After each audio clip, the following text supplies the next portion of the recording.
ভারত আর বাংলাদেশের সম্পর্ক শুনলেই তো মাথায় আসে বন্ধুত্বের কথা, তাই না? কিন্তু সেই বন্ধুত্বের আড়ালে কি একটা অদৃশ্য সংকটও লুকিয়ে আছে? আজকের এই আলোচনায় আমরা ঠিক এই গভীর প্রশ্নটারই উত্তর খোঁজার চেষ্টা করব। চলুন ব্যাপারটা একটু তলিয়ে দেখা যাক। দেখুন, এই সম্পর্কের শুরুটা কিন্তু ১৯৭১ সাল থেকে, বাংলাদেশের মুক্তিযুদ্ধের সময়। ভারতের সেই ঐতিহাসিক সমর্থনের কারণেই এই সম্পর্ককে বলা হয় রক্তের বন্ধনে বাঁধা বন্ধুত্ব। এটা তো শুধু একটা ডিপ্লোম্যাটিক সম্পর্ক না, এর পেছনে আছে ইতিহাস, আছে আবেগ। কিন্তু প্রশ্ন হল, এত বছর পর সেই উষ্ণ সম্পর্কে কেন এত সন্দেহ, এত রাগ? হঠাৎ কি এমন হল যে দুই প্রতিবেশীর মধ্যে বিশ্বাসের দেয়ালটা নড়ে গেল? এটাই আমাদের আজকের আলোচনার একেবারে কেন্দ্রবিন্দু। প্রথমেই যে সমস্যাটা চোখে পড়ে সেটা হলো বর্ডার। ভারত-বাংলাদেশ বর্ডারটা তো বিশ্বের অন্যতম লম্বা একটা বর্ডার, কিন্তু এটা অন্যতম বিতর্কিতও বটে।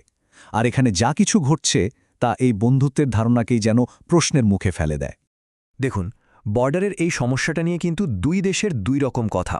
একদিকে বাংলাদেশের অভিযোগ হল ভারতীয় সীমান্তরক্ষী বাহিনী মানে বিএসএফ প্রায় কোনো বিচার ছাড়াই গুলি চালায়, যা আসলে মানবাধিকারের তোয়াক্কা না করার শামিল।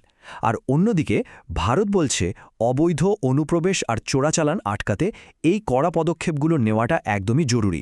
মানে একই ঘটনা, কিন্তু ব্যাখ্যা দুটো। তাহলে নিরাপত্তার দোহাই দিয়ে যা হচ্ছে, সেখানে মানবাধিকারের জায়গাটা ঠিক কোথায়? এই প্রশ্নটা কিন্তু শুধু বর্ডারে আটকে নেই, এটা দুই দেশের সম্পর্কের গভীরেও বারবার ফিরে আসছে। বর্ডারের উত্তেজনার পর দ্বিতীয় বড় সমস্যাটা হল পানি নিয়ে। আর এই বিতর্কের কেন্দ্রে আছে তিস্তা নদী। এই নদীটা শুধু একটা নদী না, এটা পুরো অঞ্চলের মানুষের জীবন বাঁচায়। অথচ এই তিস্তাই এখন দুই দেশের মধ্যে বিবাদের একটা বড় কারণ। উত্তরের কৃষকদের একটাই কথা, পানি ছাড়া তো চাষবাস হবে না। তাদের পুরো জীবনটাই তিস্তার পানির ওপর নির্ভর করে। কিন্তু সেই পানি ভাগাভাগি নিয়ে যে আলোচনা, তা বছরের পর বছর ধরে ঝুলে আছে, কোনো সমাধানই আসছে না। এই সমস্যা সমাধানের জন্য একটা চুক্তি হওয়ার কথা ছিল, তিস্তা চুক্তি। উদ্দেশ্য ছিল দুই দেশ যেন ন্যায্যভাবে পানিটা ভাগ করে নিতে পারে। কিন্তু ভারতের অভ্যন্তরীণ রাজনীতির প্যাচে, বিশেষ করে পশ্চিমবঙ্গের আপত্তির কারণে সেই চুক্তিটা আজও ঝুলে আছে। আর এই দেরির কারণে হতাশাই শুধু বাড়ছে না, সম্পর্কেও একটা তিক্ততা তৈরি হচ্ছে। পানি আর বর্ডারের পর এবার আসা যাক রাজনীতির মাঠে। সম্প্রতি ভারতে পাশ হওয়া কিছু নতুন আইন বাংলাদেশের নতুন করে উদ্বেগ আর অবিশ্বাসের জন্ম দিয়েছে। আর এটা সম্পর্কের মধ্যে আরও একটা ফাটল তৈরি করছে। মূলত ভারতের দুটো আইন নিয়ে বাংলাদেশে নতুন করে চিন্তা শুরু হয়েছে। একটা হলো সিএএ বা নাগরিকত্ব সংশোধন আইন, আর অন্যটা এনআরসি বা জাতীয় নাগরিকপঞ্জি। এই দুটো আইন নিয়েই তৈরি হয়েছে ব্যাপক আশঙ্কা। বাংলাদেশের ভয়টা ঠিক কোথায়? ভয়টা হলো ভারত হয়তো এই আইনগুলোকে ব্যবহার করে বহু মানুষকে জোর করে বর্ডার পার করে বাংলাদেশে পাঠিয়ে দেবে। যদিও ভারত বারবার বলছে এমন কিছুই হবে না, কিন্তু তাতে কি অবিশ্বাস কমছে? না, বরং বাড়ছে। আর চতুর্থ যে বিষয় নিয়ে কথা বলবো সেটা হলো অর্থনীতি। দুই দেশের বাণিজ্যিক সম্পর্কটাও কিন্তু একটা বড় প্রশ্নের মুখে, কারণ এখানে একটা বিশাল অসমতা রয়ে গেছে। বাণিজ্যে যে ভারসাম্যহীনতা, সেটা বিশাল। ব্যাপারটা এমন যে ভারত থেকে বাংলাদেশে যে পরিমাণ জিনিস আসে, বাংলাদেশ থেকে ভারতে তার সিকি ভাগও যায় না। আর এর ফলে তৈরি হয়েছে একটা বিরাট বাণিজ্য ঘাটতি, যা সম্পর্কের সমীকরণকে আরও জটিল করে তুলেছে।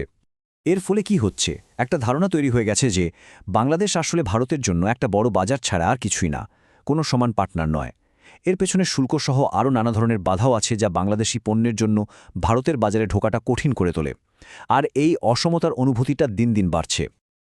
তো সব মিলিয়ে এই ঐতিহাসিক সম্পর্কটা এখন একটা কঠিন জায়গায় এসে দাঁড়িয়েছে। আসল প্রশ্নটা হলো, এত সব চ্যালেঞ্জের মুখে এই বন্ধুত্ব কি আদৌ টিকবে? একবার যদি পুরো বিষয়টাকে গুছিয়ে দেখি, বর্ডারে গুলি, নদীর পানি নিয়ে সংকট, রাজনীতির মাঠে অবিশ্বাস আর ব্যবসায় বিশাল ফারাক, এই প্রত্যেকটা সমস্যায় বন্ধুত্বের ভিতটাকে একটু একটু করে দুর্বল করে দিচ্ছে।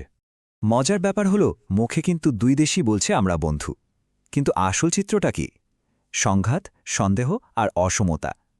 এই কথার সাথে কাজের যে ফারাক, সেটাই কিন্তু সম্পর্কের আসল সংকট। তাহলে কি এটা একটা নীরব সংঘাতের দিকে এগোচ্ছে, নাকি এই বন্ধুত্বকে বাঁচিয়ে তোলার কোনো পথ এখনও খোলা আছে? এই প্রশ্নটা আমাদের সবাইকে ভাবাচ্ছে। শেষে একটা কথাই বলার, ভারত-বাংলাদেশ সম্পর্কটা শুধু দুটো সরকারের বিষয় না, এর সাথে জড়িয়ে আছে এই অঞ্চলের কোটি কোটি মানুষের ভাগ্য। আর এই সম্পর্কটা টিকবে কিনা সেটা পুরোপুরি নির্ভর করছে ন্যায় বিচার, পারস্পরিক সম্মান আর সমতার উপর।